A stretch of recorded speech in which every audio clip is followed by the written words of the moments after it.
Yan, hello po mga kasyudi, magandang gabi po sa inyong lahat mga idol. Ayan, welcome back dito sa ating channel mga kasyudi. So ayan mga idol, ito yung mga kasama natin ngayon sa Night After Spur Fishing. So may mga sumamang mga bata, ayan, lagot kayo sa magulang ninyo.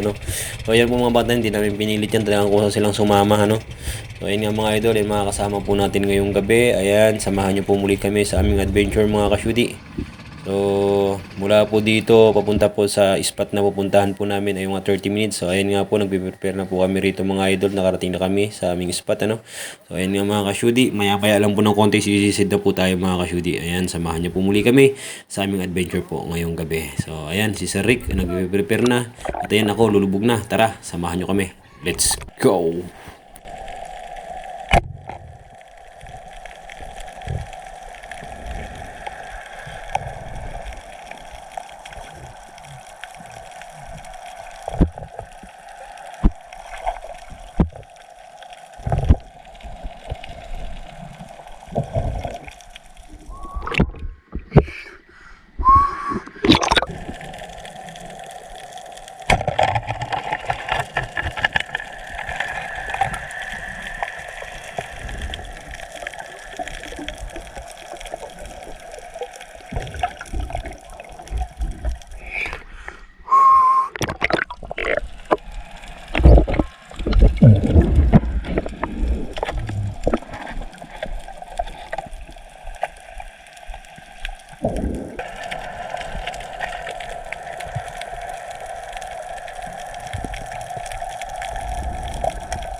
Dito nga mga ka-shudi, umakyat muna ako sa bangka saglit at para magpalit ng aking battery ano, dahil nalobat ako mga ka-shudi. Pero yung mga kasama ko dire-diretso lang sila, tuloy-tuloy lang. Ayun mga bata na mga ka-shudi, ang kasama natin, ayan, nagbantay sila sa bangka mga idol ano.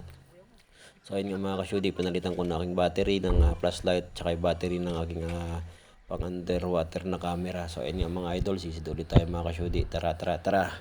Hey, let's go.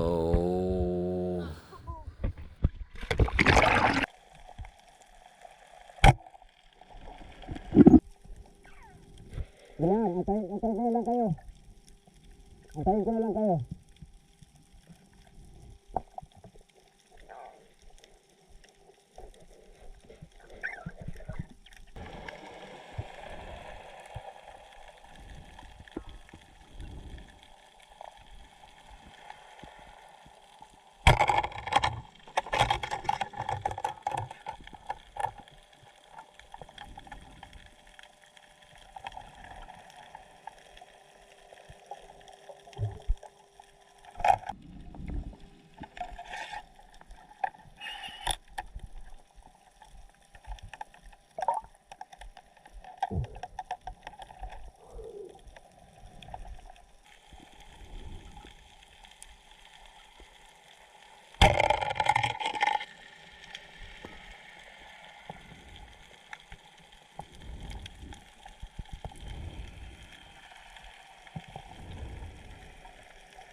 So ito na nga po mga ka-shudi ang ating huli ngayong gabi ano, ayan mga idol. So may libre ulam na naman po tayo.